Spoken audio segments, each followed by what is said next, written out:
All right. तो good morning, good evening जो भी है।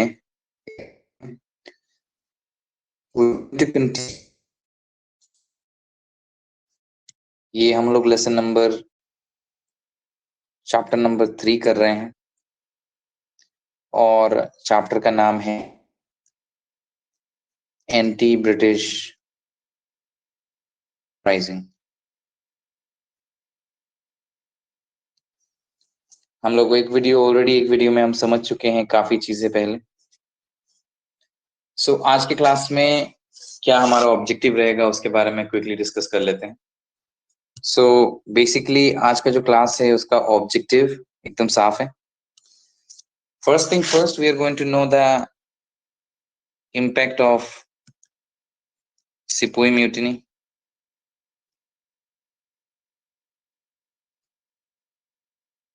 कहाँ पर? इन असम। असम पर सिपोई म्यूटिनी का क्या इम्पैक्ट पड़ा, ये पहला चीज हम समझेंगे। इन सेकेंड में हम देखेंगे रोल ऑफ मनीराम दीवान। सो आज का जो ये वीडियो लेसन है, जो हमारा वीडियो 2 है एक्चुअल में, इसमें हमारा सोल ऑब्जेक्टिव ये दो हैं। एक तो ये है कि सिपोई म्यूटिनी क्या है उसे थोड़ा समझेंगे, फिर सिपोई म्यूटिनी का असम के ऊपर क्या इम्पैक्ट है, और फिर मनीराम देवान जो असम की हिस्ट्री में करीब करीब बहुत फेमस है, उनके बारे में थोड़ा बहुत देखेंगे। पूरा डिस्कशन जो है एज पार द बुक होगा, कुछ वाला हूँ। And thoroughly once we read, हम लोग डिस्कस करेंगे कि कौन से क्वेश्चंस हैं जो इस वाले एग्जाम में, जो डिस्ट्रिक्ट वाइज जो हाफ ईयरली होगा उसमें क्या इंपॉर्टेंट हो सकते हैं, शॉर्ट क्या डिटेल इंफॉर्मेशन हो सकता है, उन सारी चीजों के बारे में हम बात करेंगे। और किस तरह का क्वेश्चंस एग्जाम में यहाँ से पूछे जा सकते हैं उसके बारे में भी थोड़ा बात करेंगे। सो लेसन को ज्यादा लंबा नहीं करेंगे, थोड़ा कॉम्पैक्ट रखेंगे, जितना उसे कॉम्पैक्ट रखेंगे, ठीक है। सो शुरू करते हैं इस लेसन को। So as it is 3.1 course में है, लिखा हुआ है revolt of 1857 in India and its impact on Assam. पहले ही मैंने कहा हम लोग जो है मेनली असम के ऊपर इसका क्या इम्पैक्ट पड़ा उसके बारे में पढ़ेंगे। जैसे हमें पता है रिवोल्ट ऑफ 1857 का दूसरा नाम सिपोई म्यूटिनी भी है, ठीक है। इसका दूसरा नाम सिपोई म्यूटिनी है। ऑब्वियसली 1857 में ये हुआ था, और क्योंकि सिपोही शब्द का मतलब होता है सोल्जर्स, तो ये एक्चुअल में सोल्जर्स का एक मूवमेंट था। अब सोल्जर्स में से यहाँ पे मीनिंग आता है कौन से टाइप के सोल्जर, सोल्जर्स मतलब इंडियन सोल्जर्स, ठीक है। जो इंडियन सोल्जर्स थे उन्होंने विरोध कर दिया था। और ये इंडियन सोल्जर्स एक्चुअली कहाँ में थे? ये एक्चुअली में थे ब्रिटिश आर्मी के अंडर में। ये बात हमको क्लियरली समझना पड़ेगा, ब्रिटिश आर्मी के ये अंडर में थे और इन इंडियन सोल्जर्स ने बगावत कर दी, मूवमेंट कर दी। क्यों किया मूवमेंट? क्योंकि एक रूमर छाने लगा, अफवाह जो है। सो एक रूमर छाने लगा, अफवाह। ऑब्वियसली रूमर का मतलब होता है समथिंग दैट्स नॉट ट्रू, ठीक है। एंटायरली उसका फैक्चुअल ट्रूथ नहीं निकाला गया, एक रूमर आ गया। तो वो रूमर क्या था? वो रूमर ये था कि एक बंदूक आया है और उसका जो कार्ट्रिज है उसमें उसमें जो है दो चीजें मिलाई जा रही हैं, क्योंकि उस कार्ट्रिज को सही रखने के लिए एक लिक्विड में रखा जाता है, और ये अफवाह फैलाई गई कि उसमें बीफ का फैट है और साथ ही साथ में पॉर्क, बीफ मतलब काव का फैट है और पिग का फैट है। तो इन दो चीजों को यहाँ पे मिक्सअप करके बनाया गया था। प्रॉब्लम ये था कि इस कार्ट्रिज को जो है मुंह से खोलना पड़ता था, ठीक है, अपने माउथ से इसको खोलना पड़ता था। तो इससे हुआ क्या? इससे जो है क्लियर कट चीज हुई, वो ये कि जो हिंदू थे उनका रिलीजियन सेंटिमेंटल रिलीजियन जो है हर्ट हुआ, साथ ही साथ में जो मुस्लिम्स थे उनका भी रिलीजियस सेंटिमेंट हर्ट हुआ, ठीक है। ये एक्चुअल में शुरू हुआ था, हम कह सकते हैं जो जगह का नाम है मेरठ। वैसे एनसीईआरटी सीबीएसई में अलग एक जगह का नाम के बारे में दिया होगा, बट बेसिकली जो इन्फॉर्मेशन बुक में है उसी को हम स्टिक करेंगे, क्योंकि ये सेवा बोर्ड का एग्जाम है, बोर्ड वाइज हमें पढ़ना पड़ेगा as per the book. Meerut में शुरू हुई थी। तो मेरठ करीबन नॉर्थ इंडिया में है, ठीक है। मैप में हम देख लेंगे, यहाँ फिलहाल वो मेरे पास रेडी नहीं है, हाउएवर खुद थोड़ा जांच कर लेना उसके बारे में। नॉर्थ इंडिया में शुरू हुआ था, मेरठ में शुरू हुआ था, और इसका जो पूरा इम्पैक्ट है पूरे भारत में दिखाई देता है। बट इसका जो इम्पैक्ट है, हम स्पेशली बात कर रहे हैं कि आसाम के ऊपर इसका क्या इम्पैक्ट पड़ा। पहले तो एक चीज को बहुत अच्छे से समझ लेना पड़ेगा कि इसका इम्पैक्ट जो है आसाम के ऊपर इतना कुछ बड़ा नहीं था, पर जो भी था उसे हम लोग पढ़ने की कोशिश करते हैं। ठीक है, बैकग्राउंड थोड़ा समझ में आ गया, अब आसाम के बारे में पढ़ते हैं। यहाँ पे देखो 1857 जो है, इट्स द ईयर जिसको हमें स्पेशल मेंशन करने की जरूरत है in the history of modern India. India को मॉडर्न बनाने में ये जो साल है, मतलब सिपोही म्यूटिनी है, इसका बहुत बड़ा रोल है। इसको हमें मेंशन करना पड़ेगा, इसके बारे में पढ़ना पड़ेगा। जब भी हम इतिहास पढ़ते हैं तो 1857 के बारे में हमें पढ़ना होता है। इस साल में हुआ क्या था, जो चीज मैंने तुम्हें बताई, इंडियन सोल्जर्स जो हैं वो रिक्रूटेड थे, मतलब इंडियन जो लड़के, जवान लड़के जो ब्रिटिश आर्मी में रिक्रूटेड थे, उन्होंने एक म्यूटिनी मतलब जंग ऐलान कर दिया था, और पूरे फाउंडेशन को, ब्रिटिश गवर्नमेंट के फाउंडेशन को हिला के रख दिया था। ठीक है, तो ये एक बहुत ही इंपॉर्टेंट डेट है ऑल इंडिया में। ये सोल्जर लोगों ने किया था, रिवोल्ट किया था, जो ब्रिटिश आर्मी के अंडर में थे। किस लिए किया था मैं बता चुका हूँ। शुक मतलब होता है हिला देना। देन यहाँ पे हम लोग देख सकते हैं इंपीरियलिस्टिक पॉलिसीज। इंपीरियलिस्टिक का मतलब होता है एक तरह का राजकीय, किंगडम ओरिएंटेड जो राज होता है, मतलब राजा ओरिएंटेड जो राज होता है, इंपीरियलिज्म, जहाँ पे हम जो एक एम्परर होता है, ठीक है, एम्परर, या फिर हम कहें तो जो इसमें इसमें अगर कोई किंग होता हो, ठीक है, उस तरह के रूल को हम जो है एम्पीरियलिस्टिक कह सकते हैं। तो ब्रिटिश का जो इम्पीरियलिस्टिक पॉलिसी था, दो चीजों के बारे में यहाँ पे बात करेंगे। एक है सब्सिडरी अलायंस, और दूसरा है डॉक्ट्रिन ऑफ लैब्स। ये एक्चुअली लॉर्ड डालहौसी ने जो है इंट्रोड्यूस किया था इंडिया में, जिसको लेके इंडियन जो है ये टॉप ऑफ द रीजन है। एक तो कार्टिज वाली रीजन मैंने बताई, वो इमीडिएट कॉज है। जो कार्टिज वाली मैंने बताई थी, वो वाली जो है वो इमीडिएट कॉज है। बट उसे छोड़कर भी कुछ रीजंस थे जिनके बारे में यहाँ हम बात कर रहे हैं। जैसे लॉर्ड डालहौसी ने दो पॉलिसीज जो है उन्होंने अनाउंस कर दी थी। एक पॉलिसी था सब्सिडरी अलायंस, ठीक है, मतलब सब्सिडी देनी पड़ेगी जो लोकल किंग्स या जो भी नवाब वगैरह रहेंगे उनको सब्सिडी देनी पड़ेगी। किनको सब्सिडी देंगे, ये सब्सिडी देंगे ब्रिटिश सोल्जर्स को। और दूसरा था डॉक्ट्रिन ऑफ लैब्स। तो ये पॉलिसी नंबर 1 है और ये पॉलिसी नंबर 2 है। दोनों पॉलिसी से इंडियन बहुत ज्यादा नाखुश थे। एग्जाम में सवाल आ सकता है कि सब्सिडरी पॉलिसी क्या है, डालहौसी पॉलिसी क्या है। मेरे आंसर्स में ये सारी चीजें मैं बाद में इंक्लूड कर दूं। However, if you're someone else watching, तो obviously गूगल में थोड़ा बहुत इधर उधर करने से मिल जाएगा, फर्स्ट सर्च में ही ये आ जाएगा। 2-3 लाइन का एक आंसर हमें रेडी रखना चाहिए। तो सब्सिडरी अलायंस में कुछ ऐसा नॉर्म्स बनाया था लॉर्ड डालहौसी ने कि जो नवाब थे, ठीक है, या फिर जो छोटे मोटे किंग्स थे, ठीक है, जो नवाब थे या जो छोटे मोटे किंग्स थे, उनको जो है, जो भी सोल्जर उनके एरिया में रहेंगे, कौन से सोल्जर, ब्रिटिश सोल्जर, ठीक है, उनका खान पान रहन सहन सबका खर्चा जो है ब्रिटिश गवर्नमेंट नहीं देगा, उसी इलाके का नवाब या फिर किंग देगा। ये एक तरह का पॉलिसी बनाया था। तो पहले से ही किंग लोग जो थे या नवाब जो लोग थे, वो लोग ब्रिटिश को टैक्स दे रहे थे, या लोग तो ऑलरेडी, जो आम जनता है वो तो ऑलरेडी टैक्स दे रहा था। उसके ऊपर से जो है ये सब्सिडरी अलायंस आ गया था। तो जिससे ऑब्वियसली ये जो रिच क्लास ऑफ पीपल है, किंग या जो भी हैं, ये लोग अनहैप्पी थे। साथ ही साथ में जो दूसरा ये पॉलिसी है डॉक्ट्रिन ऑफ लैब्स, इससे भी बहुत ज्यादा नाखुश थे इंडियन एलीट क्लास, या फिर हम नवाब लोगों को कह सकते हैं। डॉक्ट्रिन ऑफ लैब्स क्या था, अगर मान लो कोई किंग का जो है पुत्र संतान नहीं है, ठीक है, सन नहीं है, अगर उसका कोई पुत्र संतान नहीं है, तो ब्रिटिश गवर्नमेंट क्या करेगा, उसका जो पूरा अंपायर है, ठीक है, पूरा जो उसका साम्राज्य है, या जो उसका जो रीजन है, रीजन कहेंगे तो सही रहेगा यहाँ पे, पूरे रीजन को जो है अपने कंट्रोल में ले लेगा। ब्रिटिश अपने कंट्रोल में लेगा, या तो ब्रिटिश किसी को अपने पसंदीदा किसी को बिठा देगा यहाँ पे थ्रोन पर, ठीक है, जो थ्रोन यहाँ पे होगा वहां पे अपने पसंदीदा किसी को बिठा देगा, या फिर जो पूरी संपत्ति है या फिर पूरा जो अधिकार है उस जगह का, उसको छीन लेगा। ये था डॉक्ट्रिन ऑफ लैब्स। मतलब किसी राजा का, हर लड़के का लड़का नहीं होता, राज्य का लड़का नहीं होता था, कुछ को लड़की होता था। और उस वक्त में लड़कियों का मतलब जो किंग बनना या फिर एम्पायर को संभालना, ये एक्सेप्टेड नहीं था, ठीक है। जैसे कि बहुत से हिस्ट्री में देखा गया है कि लड़कियों को वैल्यू नहीं दिया जा रहा है। हाउएवर ये अलग डिस्कशन है, इसके बारे में बाद में हम बात कर सकते हैं। तो ये दो जो पॉलिसी है, इसको याद रखना। इन दो चीजों की वजह से इंडियन लोग ऑलरेडी अनहैप्पी थे ब्रिटिश के साथ, ठीक है, अब क्या हुआ कि ये जो डिप्राइव्ड रूलर्स हैं, मतलब जिनको जो ऑलरेडी डॉक्ट्रिन ऑफ लेफ्ट से सफर कर रहे थे, सब्सिडरी अलायंस से सफर कर रहे थे, इन्होंने क्या किया, इन जो सोल्जर्स थे, ये जो किंगडम से ये जो लोग थे, इन्होंने फुल सपोर्ट दिया सोल्जर्स को। ठीक है, जब ये रिवोल्ट हुआ था कौन से तारीख पर, 10th मई पे हुआ था। और ये तो हमको पता है 10th मई, ईयर तो हमको पता है 1857, लेकिन ये डेट याद रखना पड़ेगा, इस डेट में ये हुआ था। तो इन सारे लोगों ने बहुत ज्यादा सपोर्ट किया था। तो सवाल ये तुम्हारे मन में आएगा कि इन लोगों ने सपोर्ट क्या डायरेक्टली किया था? नहीं, इनडायरेक्टली सपोर्ट किया था। ठीक है, पिक्चर में ना आते हुए सपोर्ट किया था इन्होंने।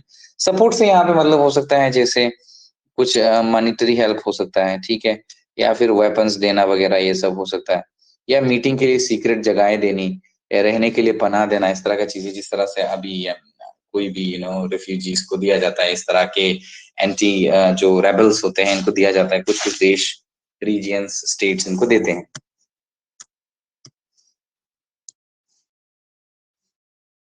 अब तो इतना तो हमें पता ही आ गया, इन लोगों ने जो है, क्योंकि इनके साथ जो है इंडियन लोगों के साथ बहुत बुरा हुआ था, उनकी मिजरीज और स्ट्रेंथन बनाना था उनको, ये रिवोल्ट रिवोल्ट को बनाना था, प्रोटेस्ट करना था, क्योंकि वो ऑलरेडी बहुत ज्यादा मिजरीज मतलब दुख, यहाँ पे हम लोग कह सकते हैं सोरो, यू नो, उनको सह चुके थे। और उनका मकसद क्या था? देखो, उनका मकसद था ऑल इंडिया लेवल में क्या, ये बहुत इंपॉर्टेंट है, ऑल इंडिया लेवल में उनका मकसद था कि मुगल एम्परर या फिर मुगल अंपायर जो है उसे वापस लाएंगे, और Mughal emperor Bahadur Shah the second जो है उनको नवाब बनाएंगे। ठीक है, नवाब नहीं, सॉरी, उनको एम्परर बनाएंगे। और ऑब्वियसली इनको बनाएंगे ही वापस। और इनमें बहुत सारे लोगों ने हेल्प की, जैसे नाना साहेब ऑफ कानपुर, मराठा लीडर थे जैसे तात्या तोप थे इसमें, रानी लक्ष्मीबाई थी इसमें, झांसी की रानी लक्ष्मीबाई।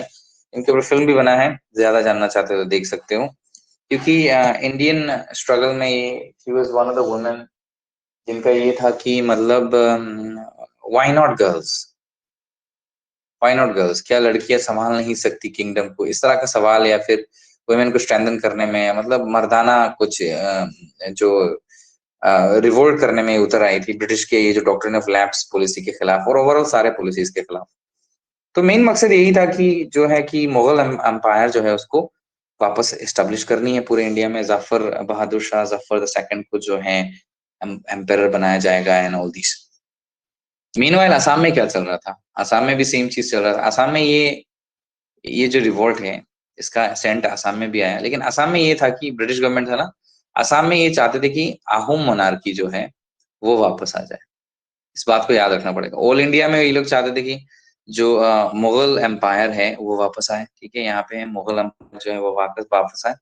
असम में चाहते थे कि जो है आहूम मोनार्की वापस आए। ठीक है, इस बात को हमें याद रखना पड़ेगा।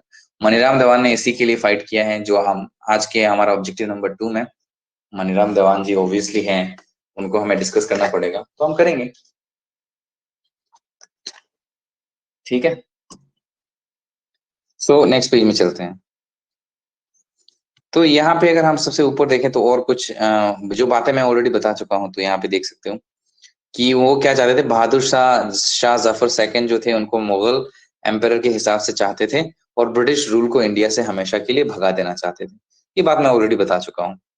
और यहाँ पर देखो, it has already been discuss, क्या डिस्कस की, असमीज कॉमन पीपल जो है वो जो है ब्रिटिश के एक्सप्लोइटेशन से ऑलरेडी अनहैप्पी थे। अगर प्रीवियस वीडियो देखा है या मेरे डिस्कशन को फॉलो कर रहे हो कहीं से भी तुम, तो तुम्हें पता होगा कि मैं यहाँ पे किस बारे में बात कर रहा हूँ, कि जो ऑलरेडी एक्सप्लॉइटेड है, पहले तो लैंग्वेज वाली इशू थी, फिर जो है बंगालीज को ज्यादा प्रेफरेंस मिल रही थी, और ऐसे बहुत सी चीजें, और जो एसएमएस है वो नॉलेज में लैक कर रहे थे। इन सारी चीजों के बारे में ऑलरेडी मैं थोड़ा बहुत हिंट लास्ट वीडियो में दे चुका हूँ। उसके बाद अगर ये देख रहे हो तो ऑब्वियसली तुम्हें ये सवाल, मतलब ये this will not be a question. So जब ये मौका मिला, असम में ऑलरेडी लोग अनहैप्पी थे। ठीक है, अब हम असम की बात करेंगे। All over all India level में क्या चल रहा था वो हमने बता दिया। उसमें कौन से लीडर थे, बहादुर शाह जफर द सेकंड तो एम्पेरर हैं, उन्हें छोड़कर नाना साहेब थे, तो this kind of people were there. उनके नाम को हमें याद रखना पड़ेगा, जो मैं लेटर वाले डिस्कशन में मैं बता दूंगा।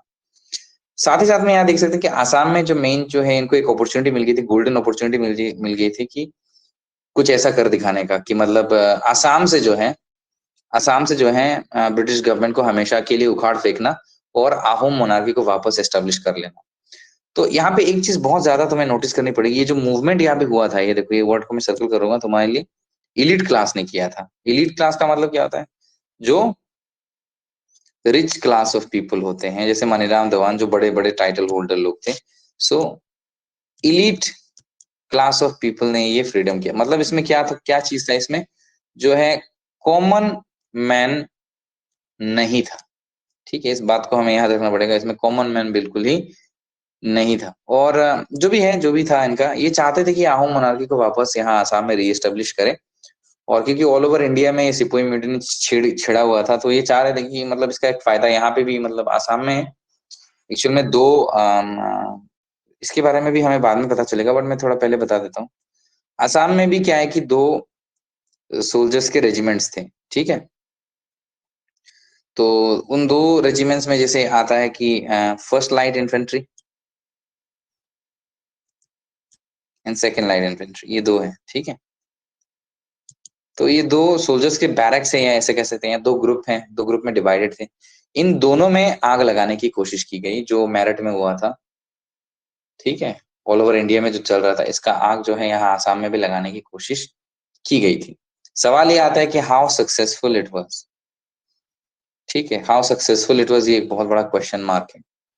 तो देखेंगे इसको, सक्सेसफुल इतना कितना था। ठीक है, क्या फेलियर थे, सारे डिस्कस करेंगे। मनीराम देवान ने क्या गलती की, ऑल दीज चीजों को हम यहाँ पे डिस्कस करेंगे। तो मकसद ये था कि आहूम मोनार्की को किसी भी हाल में जो है रीइंस्टेट करना इधर में, ये उनका मकसद था। अब देखो, they tried to instigate the Indian soldiers in the British army based in Assam. मतलब असम में जो लाइट दो इन्फेंट्री के बारे में मैंने जो तुम्हें बताया, ठीक है, वहां पे सोल्जर्स को भड़काने की कोशिश की। इंस्टिगेट का मतलब एक तरह से भड़काना कोशिश की। ठीक है, टू फैन द फायर, मतलब क्या है, आग थोड़ा फैलाने के लिए, here and there with the help, ताकि वो ब्रिटिश को यहाँ से जो है सबक सिखा सके और आहूम रॉयल फैमिली को वापस पावर में ला सके, यू नो, आसाम में। यही उनका मेन मकसद था। तो बराक वैली जो है, वहां पे भी कुछ सोल्जर्स थे, और चिटागोंग जो मतलब बांग्लादेश में है फिलहाल, चट्टग्राम बोलते हैं उसको इस वक्त में, प्रेजेंट कॉन्टेक्स्ट में। तो वहां पे भी मतलब बराक वैली जो हम जहां से हम लोग हैं, यहाँ पर भी मतलब जो है सोल्जर्स को भड़काया गया था। चट्टग्राम में भी सोल्जर्स को भड़काया गया था, और असम जो light second fast and second light infantry है, वहां पे भी भड़काया गया था। ठीक है, भड़काने से क्या होता है, कितना सक्सेसफुल हुआ उस चीज को देखना पड़ेगा, है कि नहीं। तो देखते हैं यहाँ पे। तो ये जो मैंने तुम्हें दो लाइट इन्फेंट्री, जो जो दो फर्स्ट लाइट इन्फेंट्री था, लाइट स्पेलिंग गलत लिखा था पहले, एनीवेज। और ये सेकंड, पहला वाला कहाँ पे था, डिब्रूगढ़ में था, दूसरा वाला कहाँ पे था, गुवाहाटी में था। ये दो बैरक्स कह सकते हैं हम लोग, दो ग्रुप्स ऑफ सोल्जर्स जो आसाम में थे। इन दोनों जगह में जो है फैन द फायर करने की कोशिश की गई, आग लगाने की कोशिश की गई। पर हुआ क्या, ये दोनों के नाम याद रखना। ठीक है, जो फर्स्ट सिपोही जो है एट द फर्स्ट, ठीक है, वो इन दोनों रेजिमेंट्स में, रेजिमेंट्स कहा जाता है ग्रुप्स, तो वो इंडिफरेंट थे। The news of the sepoy mutiny in Bihar resulted in some amount of dissatisfaction spreading among the Dibrugarh Guwahati regiments, also in the sepoy barracks of Sivasagar and Saikhowa. इन दो जगह में भी हुआ था, शिवसागर में भी हुआ था और सिखवा में भी हुआ था, सैखवा में भी हुआ था। तो यहाँ पे देखो क्या है कि यहाँ पे ये बताया जा रहा है कि थोड़ा बहुत जो है इंफॉर्मेशन इन दो बैरक्स में आया, थोड़ा बहुत कह रहा हूं मैं। ठीक है, यहाँ पे सम लिख सकते हैं इसको समझाने के लिए, सम इंफॉर्मेशन आया, इन दो जगह में आया। ठीक है, आग थोड़ी बहुत लगी, और कुछ थोड़ी बहुत आग जो है शिवसागर के बैरक जो छोटी सी कैंप थी वहां पे भी लगी, साइखवा की छोटी सी कैंप है वहां पे भी लगी। और सोल्जर्स में क्या दिखाई दिया कि ये भी थोड़ा बहुत मतलब इस बात को लेके डिससेटिस्फाइड थे। बीफ पोर्क वाली जो बात थी, वाली बात थी, इसको लेके सेटिस्फाइड थे, लेकिन इतना बड़े तौर पे नहीं हुआ जितना बड़े तौर पर वहां पे होना चाहिए था। तो कहने का मतलब क्या है, इसका इम्पैक्ट, अगर हम सिंपल सी फैक्ट में अगर हम बात करें इस चीज को, तो इम्पैक्ट पड़ा कि नहीं पड़ा, यस पड़ा, इम्पैक्ट पड़ा। लेकिन इंटेंसिटी कितनी थी, हम कहेंगे 50% थी, या फिर उससे बिलो भी कह सकते हैं ना, -50 भी कह सकते हैं, -50 ज्यादा हो जाएगा। ठीक है, या 30% 40% इस तरह का इंटेंसिटी हम देख सकते हैं आसाम में। और उसके फेलियर के पीछे भी कई सारे रीजंस थे। ठीक है, तो इतने वक्त हमने जो भी पढ़ा यहाँ पे, तो वो क्या था, वो था कि सिपोही म्यूटिनी ऑल ओवर इंडिया में उसका क्या स्टैंड था, और असम में उसका क्या स्टैंड था। ठीक है, अब हम, ये हमारा ऑब्जेक्टिव नंबर 1 कंप्लीट हो गया, जो इस वीडियो का कंप्लीट था। अभी हम क्या करेंगे, रिवोल्ट ऑफ मनीराम देवान पढ़ेंगे, मतलब इनके विषय में पढ़ेंगे। मनीराम देवान जी ने क्या क्या किया, ठीक है। उसके बाद उनके ऊपर एक पूरा, जो अगर तुम बुक फॉलो कर रहे हो, नेक्स्ट पेज में पूरा है उनका बायोडेटा दिया हुआ है, उसमें भी सेम चीजें हैं, थोड़ी बहुत एडेड इन्फॉर्मेशन होगी। उसको इस वीडियो में तो नहीं बताऊंगा, बट नेक्स्ट वाली वीडियो में उसको थोड़ा एक रिवीजन भी हो जाएगा, उस हिसाब से बता देंगे। हाउएवर, तो इनके बारे में देखते हैं। पहले तो मनीराम देवान है कौन, ठीक है। तो ये एक पोजीशन होल्डर है, सिंपल सी बात कहें तो, मतलब थे, ठीक है, एक पोजीशन होल्डर थे। कहाँ पे? अहोम मोनार्की में, ठीक है। जब अहोम लोग यहाँ थे तो वहां पे मनीराम देवान जो है वो इलीट थे, मतलब हाई क्लास थे, मतलब कुछ ऐसे कह लो बरुआ बड़बरुआ टाइप के व्यक्ति थे। बहुत राइट्स वगैरह इनको मिलता था और काफी अच्छी खासी जिंदगी बिता रहे थे, ठीक है। बहुत अच्छा खासा पैसे कमा रहे थे, थिंग्स लाइक दैट। ये आम आदमी बिल्कुल ही नहीं है, इस बात से कंफ्यूज मत करो अपने आप को, ठीक है। 10th स्टैंडर्ड की पढ़ रहे हैं तो इतना ज्यादा लॉजिक लगाने की कोशिश नहीं करेंगे, बस to the fact, to the point पढ़ेंगे, ठीक है। उनके बारे में पता चल गया। आप देखते हैं कि ये क्या है कि the people who tried to instigate, वो लोग जिन्होंने सिपोही म्यूटिनी को असम में ब्रिटिश गवर्नमेंट के अगेंस्ट में कराना चाहा, उसमें आते हैं सबसे पहले। अगर किसी का नाम अगर हम उसमें थ्रो करेंगे, अहोम मोनार्की को जो वापस लाना चाहते थे, ठीक है, जो चाहते थे कि जो पुरंदर सिन्हा का जो ग्रैंडसन है, मतलब खंदर पेशवा सिन्हा को राजा बनाना चाहते थे। मनीराम देवान किसे राजा बनाना चाहते थे? खंदर पेशवर को राजा बनाना चाहते। खंदर पेशवर कौन था? पुरंदर सिन्हा जो किंग था उसका ग्रैंडसन था, उसको किंग बनाना चाहते थे, ठीक है। सो अब क्या है कि उसको उसको तो राजा बनना ही था, बट वो माइनर था। यहाँ पे ये बात याद रखना पड़ेगा, वो माइनर था।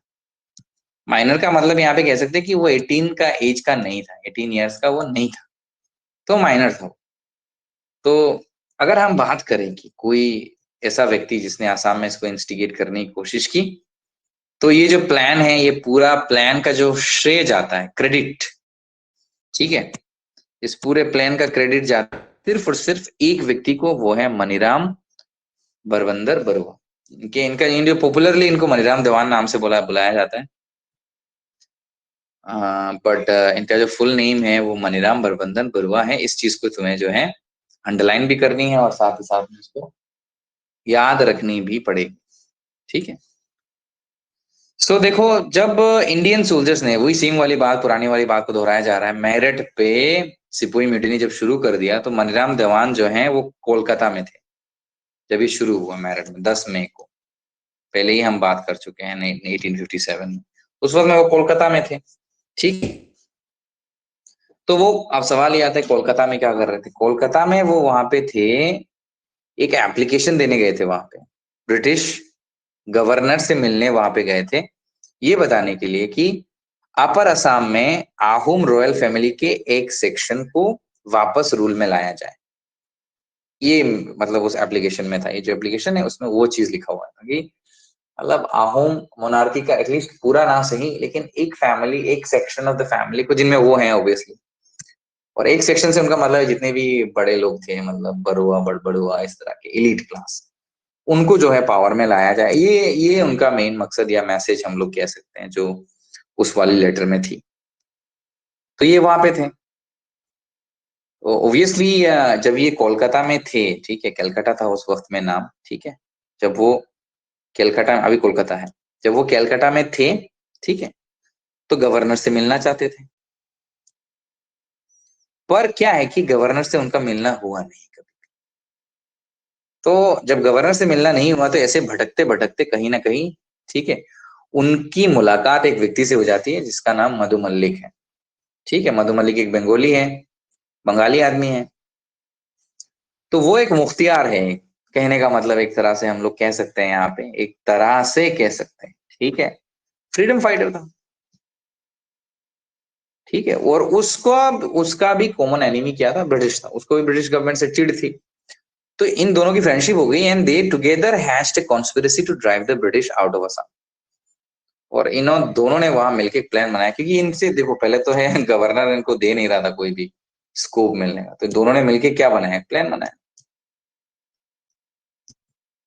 कि ब्रिटिश गवर्नमेंट को उखाड़ के फेंक देंगे। कहाँ से?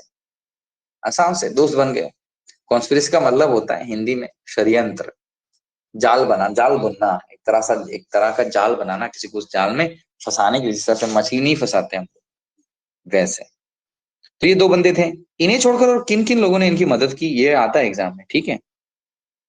जैसे बहादुर गावुड़ा ने मदद की, फुरमुद अली ने मदद की, पियोली बड़ुआ ने मदद की, दूतीराम बरुआ ने मदद की, मायाराम नजीर जी ने मदद की, ठीक है। तो इन सारे लोगों ने मदद की, नाम हम अंडरलाइन करेंगे, इनका नाम हम याद रखने की भी कोशिश करेंगे कुछ हद तक। फिर देखो, ये कुछ इलीट से जिन्होंने मनीराम मदद की, अपील में मदद की, इसका क्या मतलब, मदद किया और ये डिसाइडेड किया वहां पे कि आसाम में जो है खंदरपेश्वर सिन्हा को राजा बनाया जाएगा। आहूम जब वो लोग ब्रिटिश को हरा देंगे तो खंदरपेश्वर सिन्हा को वो राजा बनाएंगे। यहाँ पे एक चीज माइंड में रखना पड़ेगा, खंदरपेश्वर एक माइनर है, मतलब जिसकी उम्र 18 साल नहीं हुई है, समझ रहे हो। अब 18 साल जिसकी उम्र नहीं हुई है, वो बच्चा है, उसको क्या समझ में आएगा। तो इनका प्लान ये था कि बच्चे को बिठाएंगे राजा के फेस में और असल राज कौन करेगा, हम लोग। ये प्लान था एक्चुअल में, ठीक है। सो बस ये था कि ये खंदरपेश्वर को राजा बनाएंगे और साथ ही साथ में मनीराम देवान जो है आर्म्स एंड वेपन्स लेके आएंगे कोलकाता से, और मधु मल्लिक मदद करेगा इसमें। आर्म्स एंड वेपन्स यहाँ मतलब है हथियार, हथियार लेके आएंगे, गन वन लेके आएंगे, अभी हमला करना है, ये सब करना है, ठीक है ना। तो गन तो चाहिए ना, थोड़ी ना हम खाली हाथ फाइट कर सकते हैं। तो ये डिसीजन ले लिया गया है, यहाँ पे एक डिसीजन हुआ है, मधु मल्लिक से मिले, कॉन्स्पिरेसी तैयार हुई, और वो खंदरपेश्वर को राजा बनाएंगे। जब आहूम मोनार्की, मतलब जब ब्रिटिश जो है वो कोलकाता से क्या लाएंगे, आर्म्स एंड वेपन लाएंगे। अब एक यहाँ पे एक समय के बारे में पूछा जा रहा है, कब लाने की बात बोला था उन्होंने, कहा था कि दुर्गा पूजा में लेके आएंगे, जो अभी अभी होके गया है, ठीक है। ऑब्वियसली वो ला नहीं पाएंगे, हम देखेंगे आगे ऐसा क्या होता है कि वो ला नहीं पाते हैं, ठीक है। तो करीब करीब डिस्कशन के एंड में हम लोग आ गए हैं, बट ध्यान होनी चाहिए, ध्यान नहीं होगी तो पूरी चीज जो है हमारे पॉकेट से निकल जाएगी।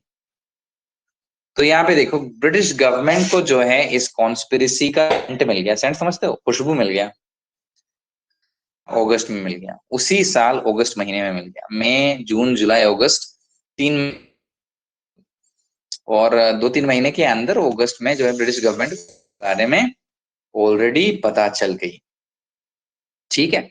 जब तक कैसे पता चली बताऊंगा, अभी बताऊंगा, ठीक है।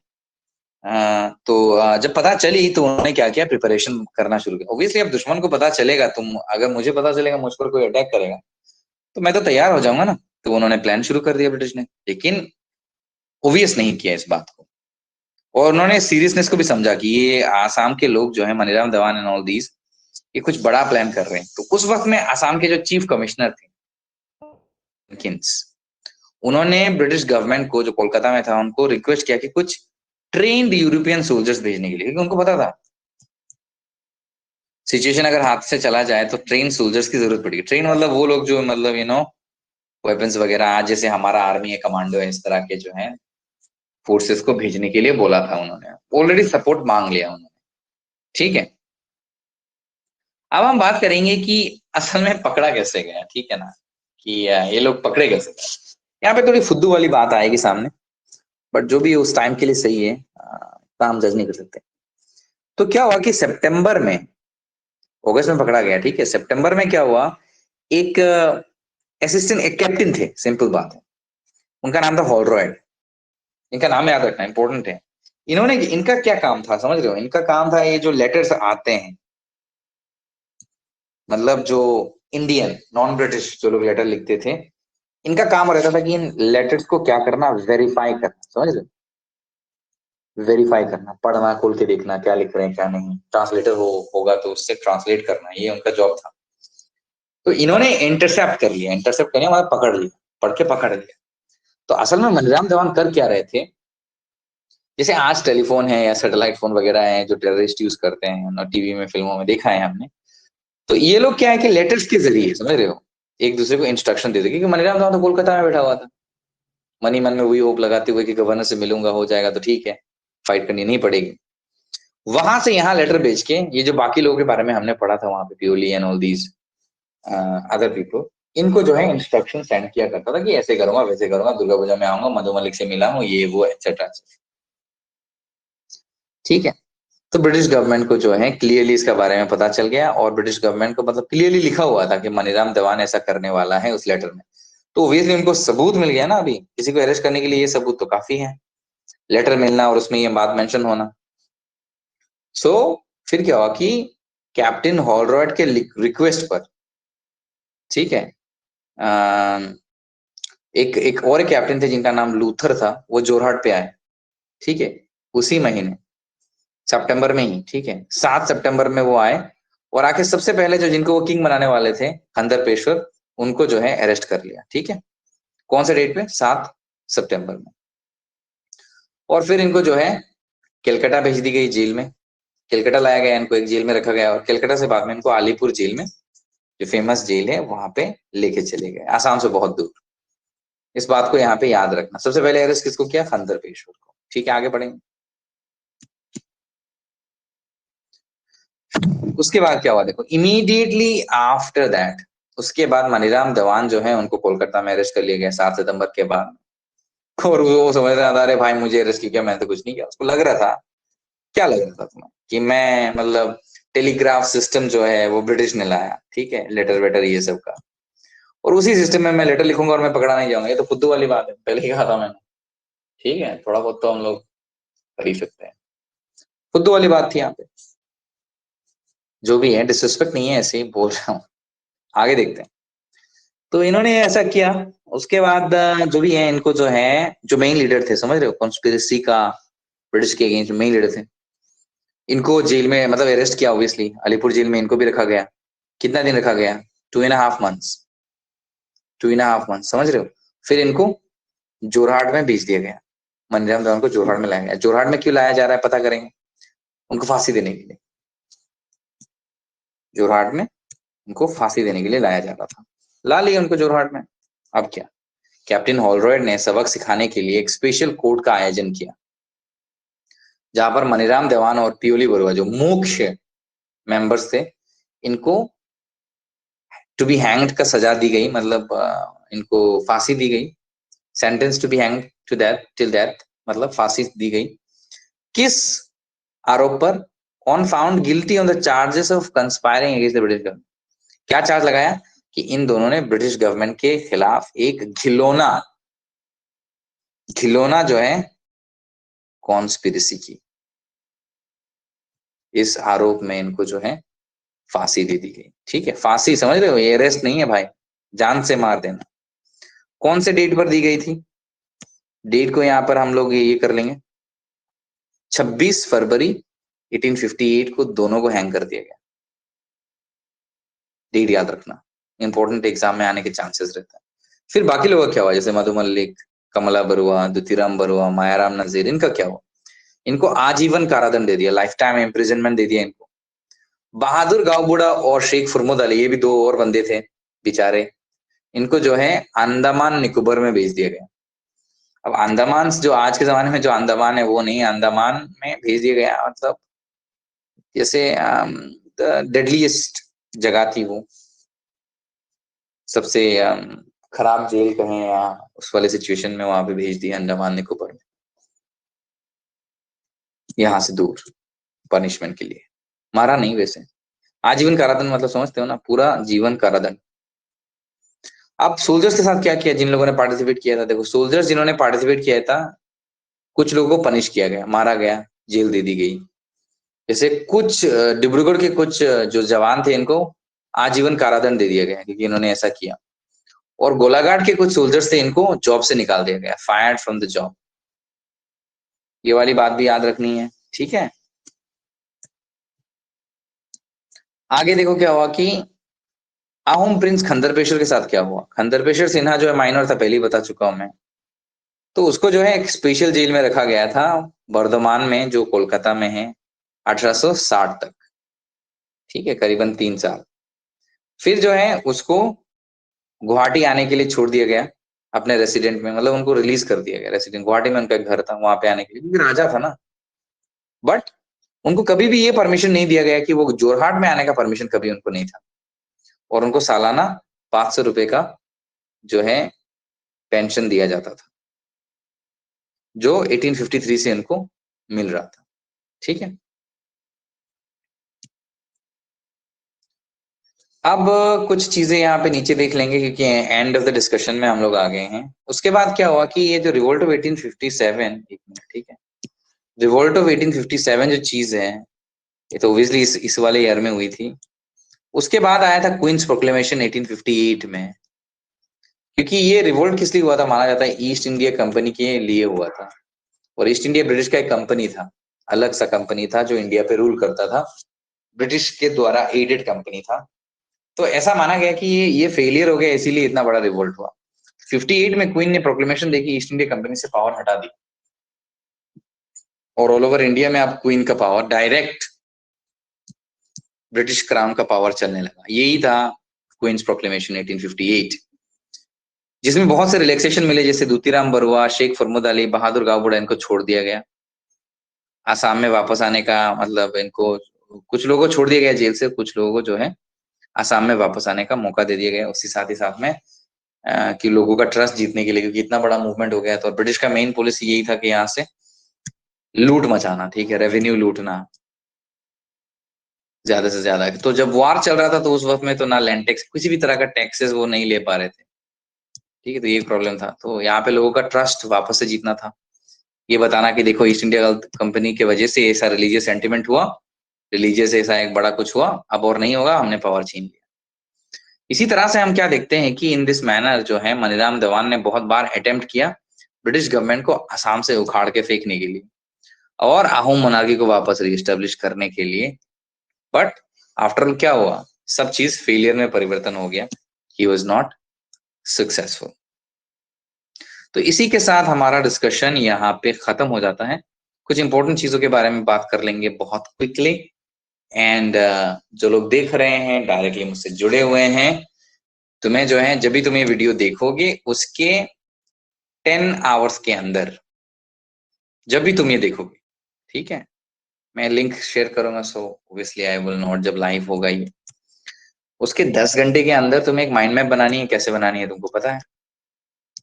माइंड मैप बनानी है, और माइंड मैप में ऑब्वियसली जैसे हर बार मैं बोलता हूँ, मोस्ट इंपोर्टेंट चीजों को जो है मेंशन करनी है, ठीक है। विंग्स उसमें 6+ विंग्स होने चाहिए, ठीक है। इसके ऊपर मैं एक वीडियो बनाऊंगा जब भी मुझे टाइम मिलेगा कि जो है ये माइंड मैप्स एक्चुअल में करते कैसे हैं। बहुत बच्चों का ये सवाल था कि माइंड मैप्स या नोट टेकिंग है, इस तरह की वीडियो मतलब कैसे करें हम लोग, या ऑनलाइन वीडियो देख के कैसे अपने आप को मतलब ये अप टू द मार्क करें कैसे, या फिर इन चीजों को कैसे नोट डाउन करें ताकि याद रहे एंड ऑल दैट, ठीक है। उसके बारे में बाद में बात करेंगे। ये एक तुम्हारा एक्टिविटी है व्हेनेवर यू सी।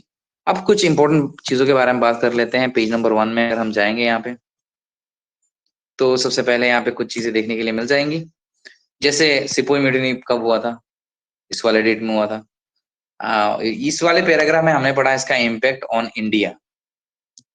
इंडिया में क्या था, इंडिया में किसको चाहते थे, शाह जफर द सेकंड को एज द एम्परर चाहते थे।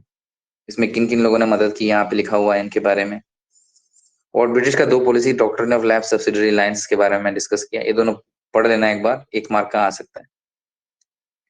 फिर यहाँ पे हमने क्या देखा कि यहाँ पे हमने ये देखा कि आसाम में इसका इम्पैक्ट क्या था। तो देखा इसमें मनीराम देवान एक मुख्य रोल निभाते हैं, और आसाम में ये चाहते थे कि अहोम मोनार्की वापस आए, और जो पुरंदर सेना का ग्रैंडसन है खंजरपेशवर, उसको राजा बनाना और अहोम मोनार्की को फिर से रीएस्टेब्लिश करना, यही यहाँ पे मकसद था। डिब्रूगढ़ में 2 रेजिमेंट्स थे, वहां पे इस बात को भड़काने की कोशिश की गई। इनका हशर क्या हुआ तो हमें बाद में पता चला, ठीक है। फिर हमने यहाँ मनीराम देवान के बारे में देखा, उनका पूरा नाम जाना, फेमस उनको क्या बुलाते हैं, किस तरह से वो कोलकाता में गए थे मिलने, इस तरह से चीजें। तो ये बता के फायदा नहीं है। वापस से यहाँ पे कुछ लोगों का नाम जो है ये याद रख लेना, उनके जो सहयोगी थे उनके साथ क्या हुआ एंड ऑल दैट, नाम याद रखना बहुत ज्यादा जरूरी पड़ेगा हमारे लिए। कैप्टन हॉलरॉयड कौन थे, ये सवाल आ सकता है छोटे में, ठीक है। हॉलरॉयड के बारे में बताओ, हॉलरॉयड कौन थे।